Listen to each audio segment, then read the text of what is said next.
দেশের কারিগরি শিক্ষার যুগোপযোগী উন্নয়নে নানা পদক্ষেপ নিচ্ছে সরকার।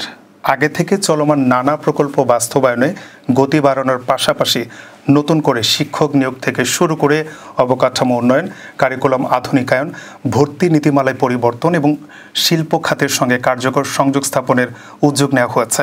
এসব পদক্ষেপ বাস্তবায়িত হলে স্কিলড বাংলাদেশ গড়ার স্বপ্ন বাস্তবায়ন সম্ভব হবে বলে মনে করছেন বিশেষজ্ঞরা। কারিগরি শিক্ষাকে ঢেলে সাজাতে ইতিমধ্যে বিসিএস ও সরকারি নিয়োগে প্রায় ৩,০০০ শিক্ষক নিয়োগ দেওয়া হয়েছে। আরও ১,০০০-এরও বেশি পদে নিয়োগ প্রক্রিয়াধীন। শিক্ষা মন্ত্রণালয় জানিয়েছে ২০২৫-২৬ শিক্ষাবর্ষ থেকেই সরকারি পলিটেকনিকে ভর্তি পরীক্ষার পরিকল্পনা রয়েছে, যাতে যোগ্য ও আগ্রহী শিক্ষার্থী নির্বাচন সহজ হয়। বর্তমানে প্রায় ৩৫,০০০ কোটি টাকার ১২টি প্রকল্প বাস্তবায়নাধীন রয়েছে। পাশাপাশি গাজীপুরে বিশ্বমানের মডেল পলিটেকনিক ইনস্টিটিউট স্থাপন, ১০০ উপজেলায় নতুন প্রতিষ্ঠান এবং ২৩ জেলায় নতুন পলিটেকনিক প্রতিষ্ঠার কাজ চলমান।